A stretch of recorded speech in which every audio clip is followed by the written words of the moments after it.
Welcome to 365 Christian Men, where every day we aim to inspire and encourage with real-life stories about men. November 16th, Oswald Chambers. Under the preaching of Charles Spurgeon, Oswald Chambers became a Christian. He ministered in the United Kingdom, the United States, and in Japan. For 6 years, he was principal of a Bible school in London, and during World War I, he served as a military chaplain in Egypt. Chambers had a passion for shepherding people. While he was still in college, Chambers shepherded actual 4-footed, wool-bearing sheep. He said, "I did not like it at the time, but I am thankful now I had to do shepherding in the Highlands of Scotland. When you have to carry across your shoulder a dirty old ram and bring it down the mountainside, you will soon know whether or not it is the most taxing, the most exhausting, and the most exasperating work." And Jesus uses this as an illustration of a passion for souls. Chambers loved his people, and they loved him. On this date, in 1917, 100 soldiers escorted Chambers' body to the military cemetery in Cairo. Christianity is not primarily about our accomplishments, but about our relationship with God and our relationships with our fellow man.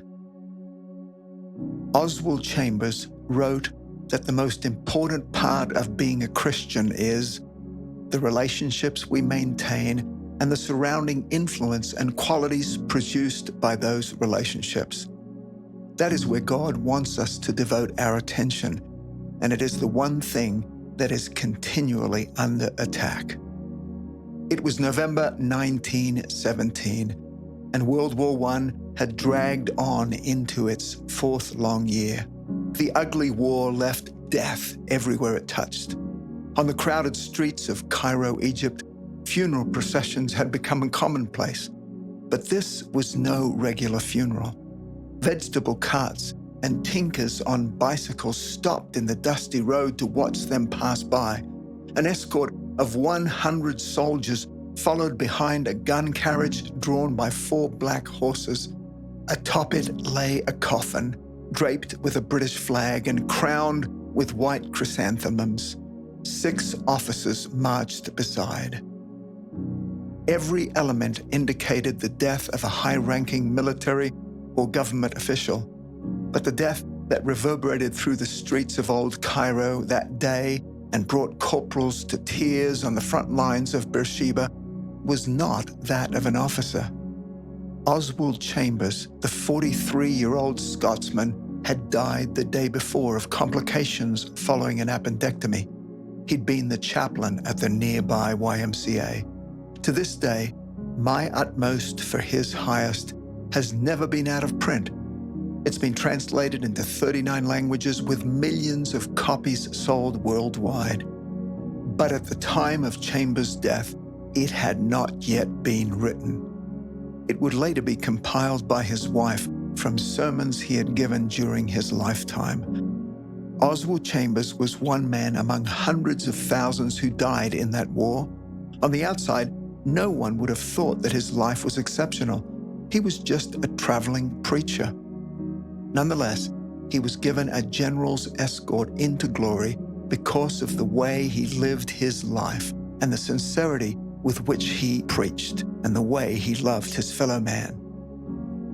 We are not made for the mountains, for sunrises, or for other beautiful attractions in life, he once said. Those are simply intended to be moments of inspiration. We are made for the valleys and the ordinary things of life, and that is where we prove our moral fiber.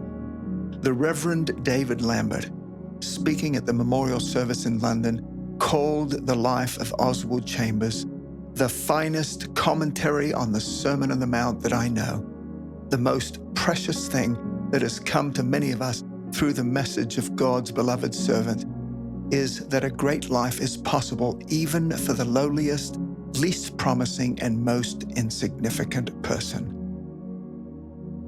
Matthew 6, 1-4 says, "Watch out. Don't do your good deeds publicly to be admired by others, for you will lose the reward from your Father in heaven. When you give to someone in need, don't do as the hypocrites do, blowing trumpets in the synagogues and streets to call attention to their acts of charity. I tell you the truth, they have received all the reward they will ever get. But when you give to someone in need, don't let your left hand know what your right hand is doing. Give your gifts in private, and your Father, who sees everything, will reward you. In what ways can you be faithful today? Christianity is not primarily about our accomplishments, but about our relationship with God and our relationships with our fellow man.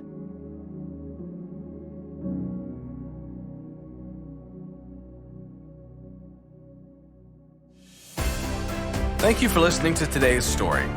Every day of the year, our hope is to inspire you with real-life stories of faithful men who have gone before us. We are excited to announce that every 365 story is now available as an ebook and is available for purchase on our website at 365christianmen.com.